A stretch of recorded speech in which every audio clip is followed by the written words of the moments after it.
We'll get started with quarterback Nick Fitzgerald.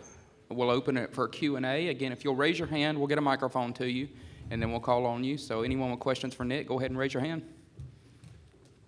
Oh, man, this might be easy. Might be real easy. We'll go right over here on the back left. Nick, over here to your left, buddy. Oh, sorry. There we go. There we go. I just heard you talking about Coach Moorhead bringing a fresh offense. You kind of expounded on it a little bit. Could you give that to us, just what you mean by that and what you guys hope to do with the offense this year? Well, you know, watching Penn State's film, you know, he does like a lot of unique things, a lot of different motions, you know, two quarterbacks in the game at the same time, and then kind of just his concepts, throwing the ball downfield and how we read them are pretty different from what I'm used to. So in that way, I guess it's fresh to me. But I think he does some unique things, unique motions, unique formations, and two quarterback sets is not exactly normal here. All right, we'll go over here on the right side, middle row in the aisle. Nick, it seems like the SEC is really deep at the quarterback position this year. You've been at it for a couple years now, but do you think it's as deep as it's ever been, and just how does that challenge you to raise your game? You know, we have a lot of great quarterbacks in the SEC on both sides, East and West. You know, young guys coming in making plays, older guys with some experience too. I don't know if you can say it's the deepest it's ever been. I couldn't tell you that, but I think that we have a lot of talented guys. We'll go over here on the left side, back row on the aisle. Nice bow tie. I appreciate that. What's it been like to go through the transition? How tough was it to say goodbye to Dan Mullen, and what's it been like to get to know Coach Moorhead and the staff? You know, it was tough. He was the guy that recruited me, kind of gave me my shot, one of my only two offers. Phenomenal coach. You know, taught me a lot and kind of developed me into the quarterback I am. You know, when he left, it didn't seem like something was going to happen. You know, you always hear the rumors every year. Dan Mullen's going here, Dan Mullen's going there. And then he walked in the team meeting room, kind of said, "Hey guys, I don't really know what to say, but I'm leaving," and then kind of walked out. So it was really real at that point. But you know, our AD, Mr. Cohen, did a great job finding a new coach, and Coach Moorhead brought in a great staff. So I'm really excited to play for him. We'll go down here on the front row, all the way to the left. Yeah, Coach Moorhead's got a pretty good track record developing offensive skill players. How have you seen guys like Eris Williams, Keith Mixon improve under him? You know, the offseason, you know, summertime is really a time for us to improve on ourselves. You know, they're not really coaches involved. But over spring, you saw it. You know, they fit really well into the offensive scheme. You'll see, and there'll be two guys that are going to be really important to our success in offense. But over the summer, it's really just kind of been us working on ourselves, running routes, working on our meshes, and you know, I think you're going to see them both make very, very good plays this year. Go over here to the right side on the back row of the aisle. Nick, early in the year, the LSU game, that was a game you guys were really hitting on all cylinders, looking like an awesome football team. Is that kind of what you want to be this year? Is that the potential of this year's team? You know, we want to start fast and then want to finish strong, just like anybody else. Speaking about the LSU game, you know, we normally play them, at least in my career, we play them third or fourth every season. This year we play them a little bit later on, so it's not going to be kind of that same introduction to SEC play like it normally is. But we're going to go out there, focus on the first game, you know, starting fast, and try to put up some points. We'll go to the camera platform in the back, all the way to the left. Hey, Nick, so far, what do you see as the biggest difference in Mullen's coaching style versus Moorhead? So what does Moorhead bring to the table that you like, and I guess the biggest difference in the two as coaches? I think that, you know, one is a lot more intense than the other, in a way that, you know, you're going to get a little bit more yelling and screaming with Coach Mullen and his staff than we do now. You know, there's definitely a need for it, but Coach Moorhead's not exactly the yeller. I think Moorhead as a coach, extremely talented, very football smart, X's and O's guys, just like Coach Mullen was. It was great to play for Mullen, but you know, I'm really excited to play for Coach Moorhead as well. We'll go to the front row, all the way to the right on the end. Nick, 2 years ago, you know, you were replacing Dak Prescott, who was, as we all know, the face of Mississippi State, and it looks like you're going to break a lot of his records. What do you think your legacy is at Mississippi State? I think it's just kind of a kid who, you know, people didn't really give a shot to. I think when I committed, there was a lot of people in the fan base that didn't think that I should have been on the team. So in a way, it's just kind of a kid that kind of changed the mindset of a lot of people in the program, and talented runner. Hopefully go down as a really tough guy. Other than that, I'm going to keep playing and making plays, and whatever it ends up being, it is. We'll go to the left side on the back row, all the way at the end. Hey, Nick. I was hoping you would comment on your rehab process, what that was like, and are you 100% today? As of right now, I am 100%. I've been doing everything the team does: running, agilities, strength, weight room stuff. The rehab process itself was, really long. It was really tough. It started about a month after the surgery, so a month after Thanksgiving Day. Started trying to get back to running on a anti-gravity treadmill, and then kind of work from there to getting on the field jogging, and then from there just kind of running around, making cuts, and doing football functional work. Go over here to the right side, second row on the end. Sticking with the injury, Nick, when you went down in the Egg Bowl last year, how difficult was that for you to watch the rest of the game? And I found it interesting that it sort of didn't go to the hospital at the time. I think that was probably what was told to you to do. What was that like for you, and what do you think that shows your other teammates as far as being a leader goes? It's really tough to be the quarterback and go down and have to watch everybody else play, especially the circumstances that it happened with. But I knew that as a leader, I couldn't leave my team behind. I was going to stay there. I was going to watch to the end, and I was going to make sure that in any way that I could support my teammates from sitting there on that little bench area, that I was going to do that. Right after the game, I got on a van and went to the hospital, but I was not going to leave that game. I wasn't going to leave my teammates hanging like that. Go to the camera position on the left side.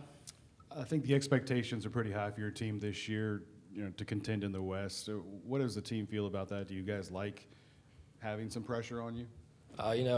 Parochially, we've been kind of picked to be in the last of the West, since I've been here. It's never really affected us before. We've always kind of shied away from looking at, preseason rankings and what people think that we're going to be, because honestly, the people outside of our facility don't really know anything about our team. We do, though, so we've always just focused on ourselves, making the plays that we need to make. So wherever we line up preseason, it doesn't really matter. It matters where we end up postseason. Go over here on the right side, second row on the aisle. Nick, it seems like you've been pretty positive about your rehab process and sharing a lot through that. Just how difficult has it been how easy has it been to be so positive about it, and what was the toughest moment in your rehab process? I think the toughest part would have been kind of the week or two period after the surgery, in which I just can't really do anything but lay there on my couch and try to take some pain meds to fall asleep. So that was definitely a downtime, but at the same time, I had to be strong for my teammates. I had to make sure that the fans knew I was going to come back stronger and better than ever. And I always kept that positive attitude that I will be back, I will play again, and I'm going to go make plays. So it wasn't too hard to stay positive. Go over here on the right side on the front row on the end. When you look at your receiver group, you got a lot of new faces, and then you have a lot of guys who were coming back from last season. And then you have Malik Deer, who was out last year with an injury. How does he fit into this offense, and are you excited to have him back? Absolutely. He's a playmaker. We call him a little weeble wobble, a little bowling ball. He's really hard to tackle, really deceptively fast guy.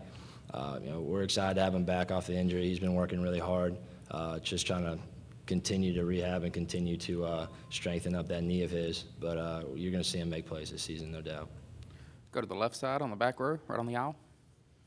What is the student-athlete community like in Starkville? You've seen the women's basketball team make back-to-back championship game appearances. I know this year had to be an especially tough loss, but also the baseball team going through what it went through and we have finishing in the College World Series. What's it like to be just a part of that community? We have a great support system, throughout our athletics and throughout our student athletes. We all support each other, we're all friends, we all talk. And so I think in a way that all the athletes are each other's biggest fans, each other's biggest supporters, because we all know exactly what we go through on a daily basis to have those successes. Our women's basketball team is phenomenal, as well as our baseball team. So I'm a huge fan of both. I go to a lot of games and try to support them any way I can. Go down here to the front row on the right side. You spent some time in Los Angeles at that quarterback retreat. What was that experience like with other SEC quarterbacks being there? It was awesome. I ended up getting to go. That was my second year going. This year, it was, I think, me and Jake Fromm. believe that was the only SEC guys there. It was awesome getting to hang out with them. Oh, and Tua, sorry, and Tua. It was awesome getting to hang out with them. It's cool, guys from the Southeast getting to go all the way to LA and hang out. It's an incredible experience out there. They take care of us well. It's fun hanging out with the little kids and getting to coach them up and impart a little wisdom on them. Go to the left side, back row all the way on the end. Nick, I was hoping to get your thoughts on graduate transfers. They're now able to do it inside the conference as well. Just your general thoughts on the ability to transfer, and is it something that is a conversation at all with you guys, or is it just something that's brought up through the coaching staff and administration? I think that if you've spent 4 years at a university and you graduate and you just feel like you're not a part of that university, you're not a part of that team, you don't like the situation, then by all means, I think that you should be able to leave and go somewhere else, go finish out your playing career somewhere that you think you're going to be happy at. Yeah, if you got questions for Nick, just raise your hand and we'll get you a microphone. Go to the back row, all the way to the right.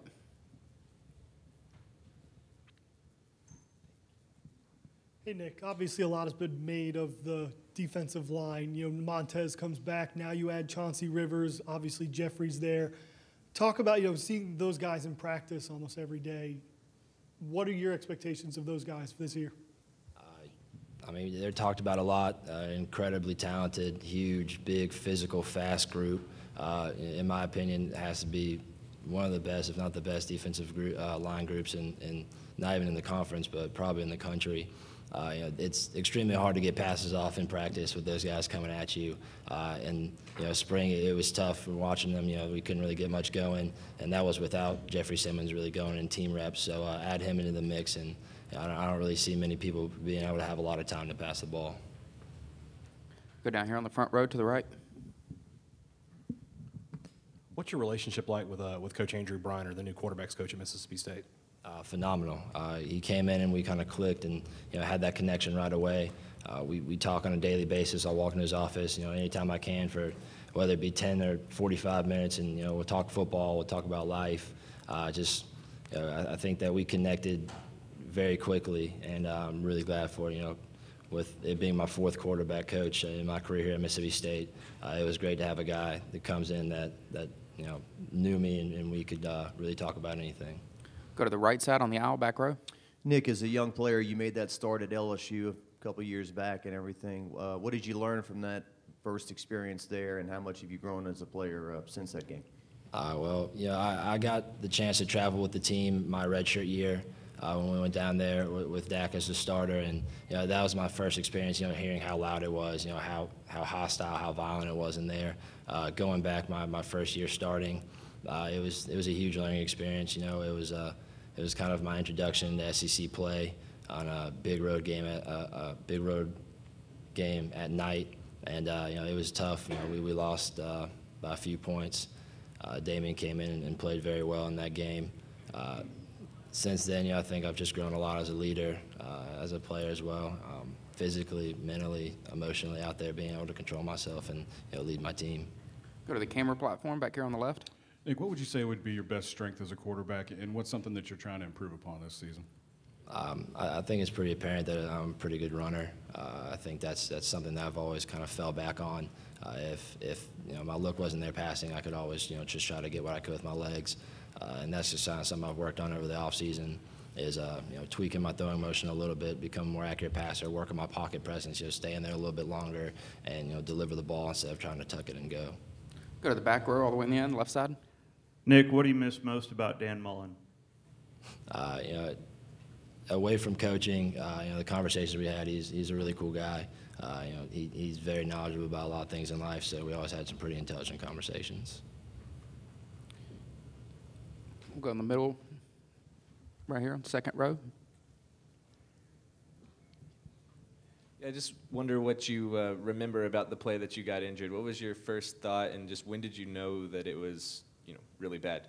Well, for starters, I think they made the wrong read, so I probably should have handed the ball off in the first place. So that was kind of where my downfall began. But I just remember planting my foot and getting hit and falling. And as I was falling, I kind of just felt something pop. Something wasn't right. and it just kind of felt numb, and I kind of heard everybody start screaming around me, and I looked at it, and that's kind of when the pain set in. It was pretty excruciating. Anything else for Nick? All right, thanks, Nick. Appreciate it.